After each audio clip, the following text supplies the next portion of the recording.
సంఖ్యాకాండం 4వ అధ్యాయము. లేవీయ వర్గాలు, కోహాతీయుల బాధ్యతలు. యావే మోషేతో ఇట్లు చెప్పెను: కుటుంబముల వారిగా, వంశముల వారిగా లేవీయులలో కోహాతీయుల జనసంఖ్య నిర్ణయింపుము. 30-50 ఏండ్లకు మధ్య వయస్సున నుండి సాన్నిధ్యపు గుడారమున పరిచర్య చేయుటకు యోగ్యులైన మగవారి పేర్లను వ్రాయింపు. కోహాతీయులు సాన్నిధ్యపు గుడారమును, మహాపవిత్ర వస్తువులను చూచుకుని బాధ్యతలివి. శిబిరము కదలవలసి వచ్చినప్పుడు అహరోను కుమారులు మందసము ముందు వ్రేలాడు తెరను విప్పి దానితో మందసమును కప్పవలెను. దానిమీద చక్కని తోలు సంచిని కప్పి మీద నీలవర్ణ వస్త్రమును కప్పవలెను.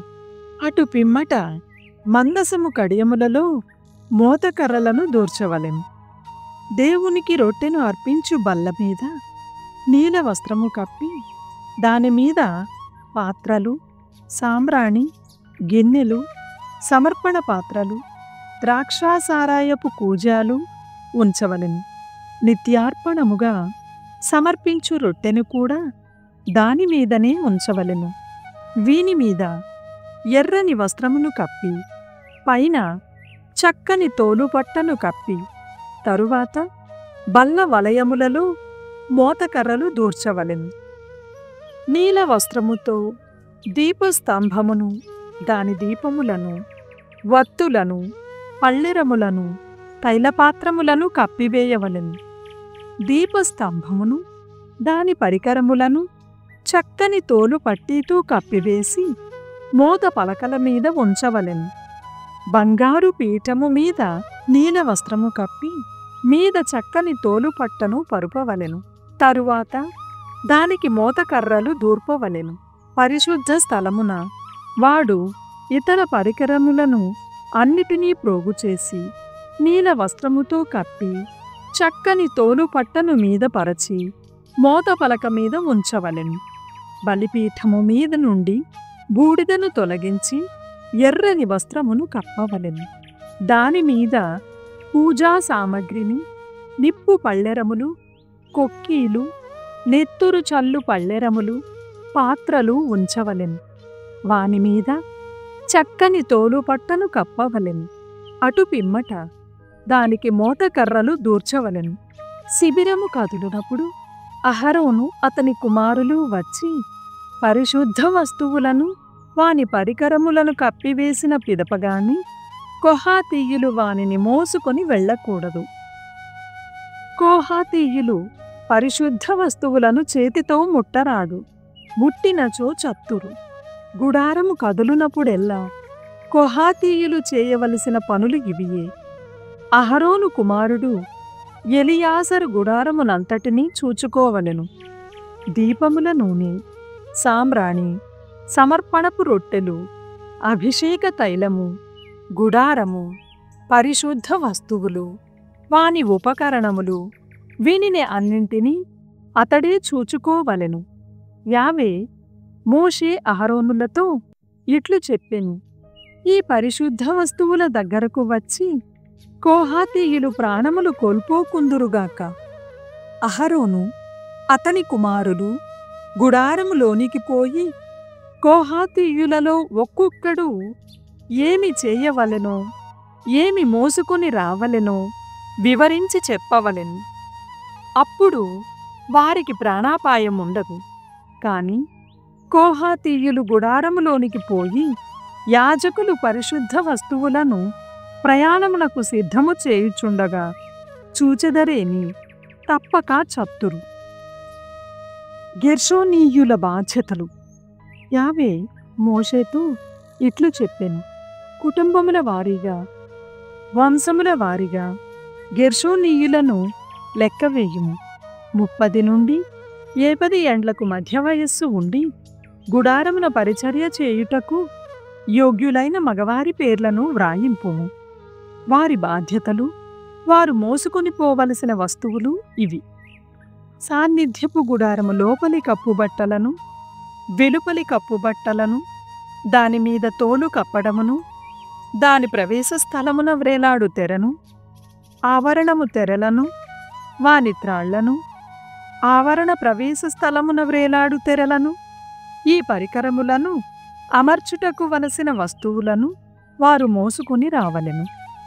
అహరోను అతని కుమారులు గెర్షోనీయులకు విధించిన బాధ్యతలను అన్నిటినీ వారు సక్రమముగా నిర్వర్తించినట్లు మోషే అహరోను చూడవలెను. సాన్నిధ్యపు గుడారమున గెర్షోనీయుల బాధ్యతలివి. యాజకుడైన అహరోనుని కుమారుడు ఈతామారు వారిచే పని చేయించును. మెరారీయుల బాధ్యతలు.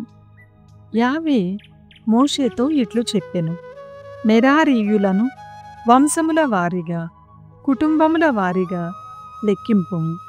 30 నుండి 70 ఏండ్ల మధ్య వయస్సు ఉండి గుడారమున పరిచర్య చేయుటకు యోగ్యులైన మగవారినందరినీ లెక్కవేయుము. మెరారీయుల బాధ్యతలు, వారు మోయవలసిన వస్తువులు ఇవి: మందిరపు బద్దలు, అడ్డు కర్రలు, స్తంభములు, పునాది దిమ్మెలు, ఆవరణ స్తంభములు, అచటి పునాది దిమ్మెలు, మేకులు, త్రాళ్ళు, వాని ఉపకరణములు వారు మోసుకొని రావలయును. సాన్నిధ్యపు గుడారమున మెరారీయుల బాధ్యతలివి. యాజకుడైన అహరోను కుమారుడు ఈతామారు వారి చేత పనులు చేయించుచుండును. లేవీయుల జనసంఖ్య. మోషే, అహరోను, సమాజపు పెద్దలు కోహాతు, గెర్షోను, మెరారి అను 3 లేవీయ వంశముల జనసంఖ్యను నిర్ణయించిరి. 30 నుండి 70 ఏండ్లకు మధ్య వయస్సు ఉండి సాన్నిధ్యపు గుడారమున పరిచర్య చేయుటకు యోగ్యులైన మగవారినందరినీ వంశముల వారిగా, కుటుంబముల వారిగా లెక్కించిరి. కోహాతు వంశము 2750, గెర్షోను వంశము 2630, మెరారీ వంశము 3200. మొత్తము జనసంఖ్య 8580. యావే మోషేను ఆజ్ఞాపించిన రీతిగా ప్రతి వానికి వాని బాధ్యతలను అప్పగింప వీలగునట్లు అందరి జనసంఖ్య నిర్ణీతమయ్యెను. ద్వితీయోపదేశకాండము 4వ అధ్యాయము. పెయోరు వద్ద ప్రభుని నిరాకరించుట నిజమైన విజ్ఞానము. ఇశ్రాయేలీయులారా, నేడు నేను ఆజ్ఞాపించు చట్టములను, విధులను పాటింపుడు. అట్లు చేయుదురేని మీరు బ్రతుకుదురు. మీ పూర్వుల దేవుడైన ప్రభువు మీ కొసగిన నేలను స్వాధీనము చేసుకొందురు. నేను ఆజ్ఞాపించు విధులకు మీరేమియూ చేర్పరాదు, వాని నుండి ఏమియూ తొలగింపరాదు. నేను నిర్దేశించిన ప్రభు ఆజ్ఞలను ఉన్నవానిని ఉన్నట్లుగా అనుసరింపుడు. బాలు పెయోరు కొండ వద్ద ఏమి జరిగినతో మీ కంటితోనే చూచితిరి కదా. అచట బాలు పెయోరును ఆరాధించిన వారినందరినీ ప్రభువు నాశము చేసెను. కాని నిండు హృదయముతో ప్రభువును అనుసరించిన వారందరూ నేటికిని బ్రతికియున్నారు. ప్రభువైన దేవుడు నన్నాజ్ఞాపించినట్లే నేను మీకు అతని విధులను, చట్టములను బోధించితిని. మీరాక్రమించుకొని స్వాధీనము చేసుకొనబోవు నేల మీద ఈ ఆజ్ఞలన్నిటినీ పాటింపుడు. మీరు ఈ విధులన్నిటినీ అనుసరింతురేని ఇతర జాతులు మీరెంత వివేకవంతులో, ఎంత విజ్ఞానవంతులో గుర్తింతురు. వారు ఈ విధులను గూర్చి విన్నప్పుడు, ఈ మహాజాతికింతటి వివేకము, విజ్ఞానము అబ్బినది కదా అని విస్తుపోవుదురు. అవును మరి, మన దేవుడు పిలువగానే పలుకును. ఏ జాతి జనులకైనను, ఎంత గొప్ప జాతి జనులకైనను వారి దేవుడు మన దేవుని వలె చేరువలోనున్నాడా? ఏ జాతికైనా, ఎంత గొప్ప జాతికైనా నేను ఈనాడు మీకు వినిపించిన న్యాయబద్ధమైన విధుల వంటి ఆజ్ఞలు చట్టములు కలవా? హోరేబు వద్ద ప్రభు సాక్షాత్కారము. కానీ జాగ్రత్త, ఆనాడు మీరు కన్నులారాగాంచిన అంశములను మరువకుడు. జీవితాంతము వానిని జ్ఞప్తియుంచుకొనుడు. వానిని మీ కుమారులకు మనుములకు కూడా తెలియజేయుడు. నాడు మీరు హోరేబు కొండ చెంత మీ దేవుని సమక్షమున నా పక్కన నిల్చుంటియుంటిరి.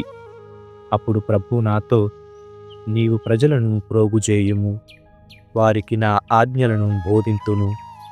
ఈ నేల మీద జీవించినంతకాలము వారు నాకు విధేయులై ఉండవలయును. వారు తమ బిడ్డలకు నాకు భయపడవలెనని బోధింపవలయును అని పలికెను. అప్పుడు మీరెల్లరూ కొండ దిగువన నిలవబడియుండిరి. ఆ కొండ మీద దట్టమైన కారుమబ్బులు క్రమ్ముకొనియుండెను. అది ఆకాశము వరకు నిప్పులు క్రక్కుచుండెను. ఆ నిప్పు మంటల నడుమ నుండి ప్రభు మీతో సంభాషించెను. మీరు ప్రభు సంభాషణ ధ్వని వింటిరి గాని అతని రూపమును మాత్రము కన్నులతో చూడరైతిరి. అప్పుడు ప్రభు తన నిబంధనమును మీకు ప్రకటించెను. మీరా ఒడంబడికను అనగా 10 ఆజ్ఞలను పాటింపవలయునని ఆజ్ఞాపించెను. ఆ ఆజ్ఞలను అతడు 2 రాతి పలకల మీద వ్రాసి ఇచ్చెను. మీరాక్రమించుకొని స్వాధీనం చేసుకొనబోవు గడ్డ మీద ఈ విధులను చట్టములను పాటించునట్లుగా నేను మీకు బోధింపవలయునని ప్రభువు కట్టడ చేసెను. ఆనాడు ప్రభు హోరేబు కొండమీది నిప్పు మంటల నడుమ నుండి మీతో మాట్లాడినప్పుడు మీరు ఏ రూపమును చూడరైతిరి. కనుక జాగ్రత్త వహింపుడు. మీరెట్టి ఆకారముతోనైనా విగ్రహములను చేసి పాపము మూటగట్టుకొనకుడు. స్త్రీ పురుషుల, భూమి మీద జంతువుల, ఆకాశమున ఎగుర పక్షుల, నేల మీద ప్రాకు పురుగుల, నీటిలో సంచరించు చేపల విగ్రహములనేమీ చేయకుడు. మీరు ఆకాశమున కనిపించు సూర్యచంద్ర నక్షత్రాదులకు భ్రమసిపోయి వానికి ఆరాధన నర్పించి సేవలు చేయరాదు. ప్రభువు వాని ఆరాధనను భూమి మీది నానాజాతులకు వదిలివేసెను. కాని మిమ్ము మాత్రము అతడు ఐగుప్తు దేశమున ఇనుప కొలిమి నుండి తరలించుకుని వచ్చెను. ఎందుకో తెలియునా? మీరు ఈనాడైనట్లుగా అతని సొంత ప్రజలకుట కొరకే. రానున్న శిక్ష పశ్చాత్తాపము. మీ కార్యములను బట్టి ప్రభువు నా మీద మండిపడెను. నేను యోర్దాను దాటననియు ప్రభువు మీ కొసగబోవు సారవంతమైన నేల మీద అడుగు పెట్టననియు అతడు శపథము చేసెను. నేనీ దేశముననే కన్ను మూయుదును. మీరు మాత్రము యోర్దాను దాటి ఆ సారవంతమైన నేలను భుక్తము చేసుకొందురు. కనుక జాగ్రత్త, మీ ప్రభువు మీతో చేసుకున్న ఒడంబడికను విస్మరింపకుడు. అతడు నిషేధించిన విగ్రహములను రూపములను చేయకుడు. మీ ప్రభువైన యావే దహించివేయు అగ్ని వంటివాడు, అసూయపరుడైన దేవుడు. మీరు ఆ నేల మీద చాలా కాలము వసించి కుమారులను మనుమలను కన్న పిదప కూడా ఏ ఆకారముతోనైనను విగ్రహములను చేసి పాపము కట్టుకొనకుడు. ఇది ప్రభు సహింపని దుష్కార్యము. కనుక మీరతని కోపమును రెచ్చగొట్టుదురు. ఈ ఆజ్ఞను పాటింపరేని మీరు నాశమైపోయేదరని భూమ్యాకాశములను సాక్ష్యముగా పిలిచి చెప్పుచున్నాను. మీరు యోర్దానునకు ఆవలి వైపున స్వాధీనము చేసుకొనబోవు గడ్డపై పెద్ద కాలము మనజాలరనియు మొదలంట నాశమైపోవుదరనియు ప్రమాణము చేసి చెప్పుచున్నాను. ప్రభు మిమ్ము అన్య దేశములలో ఇతర జాతుల నడమ చెల్లాచెదరు చేయును. మీలో కొద్దిమంది మాత్రమే అటా మిగులుదురు. అచట నరులే తయారు చేసిన రాతి పొయ్య విగ్రహములున్నవి కదా. చూచుటకు, వినుటకు, భుజించుటకు, వాసన చూచుటకు ఆ బొమ్మలకు శక్తి లేదు. మీరు కూడా వానిని సేవింపవలసి ఉండును. అక్కడి నుండి మీరు మీ ప్రభువైన దేవుని కొరకు వెదకుదురు. కాని పూర్ణ హృదయముతో వెదకుదురేని అతనిని కనుగొందురు. మీకు బాధలు సంభవించును. నేను పేర్కొనిన కష్టములన్నీయు వాటిల్లును. కాని మీరు కట్టకడపట ప్రభువునొద్దకు తిరిగి వచ్చి అతని మాట విందురు. మీ ప్రభువైన దేవుడు దయామయుడు కాబట్టి మిమ్ము చేయి విడువడు, నాశము చేయడు, మీ పితరులతో చేసుకొనిన నిబంధనమును విస్మరింపడు. ప్రభు ఎన్నిక, దాని మహిమ. భూతకాలమును మీ పుట్టువునకు ముందటి కాలమును దేవుడు నరుని సృజించిన ఆది కాలము పరిశీలింపుడు. నేల 4 చెరగులు గాలించినను ఇంతటి మహావాక్కు ఎందైనా గలదా? ఇంతటి మహాభాషణము ఎందైనా వినిపించినదా? మీరు తప్ప మరి ఏ జాతి అయినా నిప్పు మంటల నడుమ నుండి తమ దేవుడు మాటాడగా విని ఇంత సనుక బ్రతికియున్నదా? ఏ దేవుడైనా వెళ్ళి ఒక జాతి నడుమ నుండి మరి ఒక జాతిని తరలించుకొని వచ్చెనా?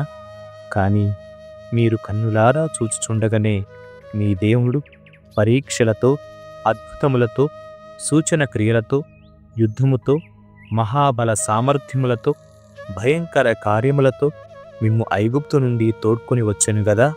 ప్రభువు తప్ప మరి ఒక దేవుడు లేడని రుజువు చేయుట కొరకే అతడు ఈ కార్యములను చేసెను. మీకు ఉపదేశము చేయుట కొరకే అతడు ఆకాశము నుండి తన భాషణమును వినిపించెను. ఈ భూమి మీద అతడు మీకు తన మహాగ్నిని చూపించెను. ఆ అగ్ని నుండి మీరు అతని వాక్కు వింటిరి. ప్రభువు మీ పితరులను ప్రేమించెను కనుక వారి సంతానమైన మిమ్ము కూడా చేపట్టెను. స్వయముగా తన మహాశక్తితో మిమ్ము ఐగుప్తు నుండి తోడ్కొని వచ్చెను. మీరు బయలు వెడలి వచ్చినప్పుడు మీకంటే సంఖ్యావంతులను, శక్తిమంతులునైన జాతులను అతడు మీ ఎదుట నుండి తరిమివేసి వారి దేశములను మీకిచ్చెను. నేటికిని మీరు వానిని అనుభవించుచున్నారు. కనుక నేడు ఈ సత్యమును బాగుగా గుర్తించి హృదయమున నిలుపుకొనుడు. మీది ఆకాశమున గాని క్రింది నేల మీద గాని అతడే దేవుడు గాని మరి ఒకడు లేడు. నేను ఆదేశించినట్లుగానే మీరు అతని ఆజ్ఞలను, చట్టములను పాటింపుడు. అప్పుడు మీకు, మీ సంతానమునకు క్షేమము కలుగును. ప్రభువు మీకు భుక్తము చేయనున్న నేల మీద మీరు కలకాలము వర్ధిల్లుదురు. మోషే 2వ ఉపదేశము. అంతట మోషే యోర్దానునకు తూర్పున 3 పట్టణములు ప్రత్యేకించెను. ఎవడైనా తన పొరుగువానిపై పగలేకయే వానిని యాదృచ్ఛికముగా చంపిన ఎడల ఈ పట్టణములకు పారిపోయి అచట తలదాచుకొనవచ్చును. ఆ పట్టణములివి: రూబేను గోత్రజులకు ఎడారి పీఠభూములలోని బేసేరు, గాదు గోత్రజులకు గిలాదు మండలములోని రామోతు, మనష్షే గోత్రజులకు భాషాను మండలమునందలి గోలాను. మోషే ఇశ్రాయేలీయులకు ఇట్లు ఉపదేశించెను. ఇశ్రాయేలీయులు ఐగుప్తు నుండి వెడలి వచ్చిన తరువాత మోషే వారికి ఉపదేశించిన విధులు, చట్టములు ఇవి. వారు యోర్దాను నదికి తూర్పున లోయలో బెత్ఫెయోరు నగరము చెంత ఉన్నప్పుడు అతడు ఈ ఉపదేశము చేసెను. ఈ నగరము హెష్బోనున పరిపాలనము చేసిన అమోరియ రాజగు సీహోను దేశమున గలదు. మోషే ఇశ్రాయేలీయులు ఐగుప్తు నుండి వెడలి వచ్చినప్పుడు ఈ రాజును ఓడించిరి. ఇశ్రాయేలీయులు సీహోను దేశమునేగాక బాషాను రాజగు ఓగు దేశమును కూడా స్వాధీనము చేసుకొనిరి. ఇతడు మరి యొక్క అమోరియా రాజు. యోర్దానునకు తూర్పున రాజ్యము చేయుచుండడివాడు. వారు స్వాధీనము చేసుకున్న దేశము అర్నోను నది అంచుననున్న అరోయేరు పట్టణము నుండి ఉత్తరమున సిరియోను అనగా హెర్మోను కొండ వరకు వ్యాపించి ఉండెను.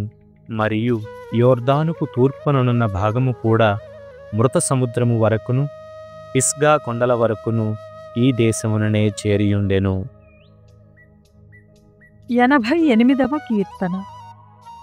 శోకగీతము. ప్రభూ, నాకు రక్షకుడవైన దేవా, నేను నీకు పగలు మొరపెట్టుకొనుచున్నాను. రేయి నీ సన్నిధిలోనికి వచ్చుచున్నాను. నా ప్రార్థన నీ సన్నిధిని చేరునుగాక. నీవు నా మొరను ఆలింపుము. నాకు పలు కీడులు దాపురించినవి. నేను మృత్యువు వాత పడనున్నాను. నా పేరు మృతలోకమునకు పోగువారి జాబితాలోకి ఎక్కినది. నేను సహాయము లభించని వాని వలెనైతిని. జనులు నన్ను విడనాడిరి. నేను మృతులలో కలిసిపోతిని. చచ్చి సమాధి చేరిన వారిని నీవిక స్మరింపవు, ఆదరింపవు. నేను అట్టివాడినే అయితిని. నీవు నన్ను నడిగుంటలో పడవేసితివి, లోతైన చీకటి కోనేటిలో పడద్రోసితివి. నీ కోపము నన్ను అణగద్రుక్కినది, నీ క్రోధ తరంగములు నన్ను ముంచివేసినవి. నీవు నా మిత్రులు నన్ను విడనాడునట్లు చేసితివి, వారు నన్ను అసహ్యించుకొనున్నట్లు చేసితివి. నేను ఈ చెర నుండి బయటపడలేను. శ్రమల వలన నా కంటిచూపు మందగించినది. ప్రభూ, ప్రతిరోజు నేను నీకు మొరపెట్టుచునేయుంటిని, చేతులెత్తి నీకు ప్రార్థన చేయుచునేయుంటిని. నీవు మృతుల కొరకు అద్భుతములు చేయుదువా? ప్రేతములు పైకి లేచి నిన్ను స్తుతించున. సమాధిలో నీ కరుణను గూర్చి ఎవడు మాటలాడును?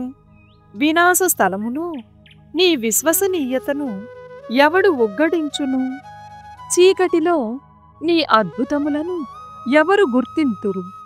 విస్మృతికి గురి అయిన పాతాళ లోకమున నీ న్యాయమునెవరు తెలుసుకొందురు? కానీ ప్రభూ, నేను నీకు మొరపెట్టుకొనుచున్నాను. ప్రత్యుదయము నీకు ప్రార్థన చేయుచున్నాను. ప్రభూ, నీవు నన్ను నిరాకరింపనేలా? నీ మొగమును నా నుండి మరుగు చేసుకోనేలా? నేను బాల్యము నుండి శ్రమలను అనుభవించి చావునకు సిద్ధమైన వాడను. నేను నీ శిక్షలు అనుభవించి అలసిపోయితిని. నీ క్రోధము నన్ను కూల్చివేసినది, నీ దండనములు నన్ను నాశము చేసినవి. నీ శిక్షాతరంగములు దినమెల్లా నన్ను చుట్టుముట్టినవి. అవి నా మీదికి పొంగి పొరలినవి. నీవు నా స్నేహితులను, పరిచితులను నా నుండి దూరము చేసితివి. కడకు చీకటి మాత్రమే నాకు చెలికాడయ్యెను.